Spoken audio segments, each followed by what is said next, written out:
Hello guys, welcome back to my YouTube channel. Ole hi boy soon kaping champha nilom takel pathinin am he thoi thuma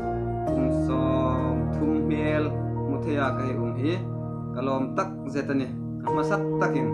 e pathin chunga kalom thu ka zu khul sila chun hi boy soon kaping champha milom pui tu milai na tu karule pai hai le sung le ku midang dang mundang dang tu hain in mingai na ji ti kahrita status sa hai dam in hung sia kalom tak zetani chu status sa in si hai chu midang dang dang hai comment in dong hunung kai ringa chu le chun video in ai hung si mania toy ti chu miro en pek seng ding kong en cheu si la chun hi voi sun kan give kai donga kapite lalong ki man thokin chu give chu hin kahung hak dengan ti sa tania kalom tak zetani kapite lalong chu kalom tak zet hakat ituin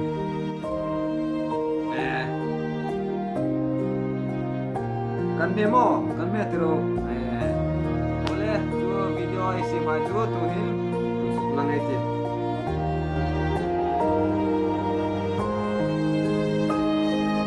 Happy birthday, Bunga. May God bless you abundantly. Enjoy your day.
le kapo kha ei hung suk lang thei hai chu an ni kalom tak zaten in renga chunga lom thu atharin kazuk pril nok musin la pathinin in mar thu in veng pe ro sa cheu ti in dit sakna kan hlan cheu in reng in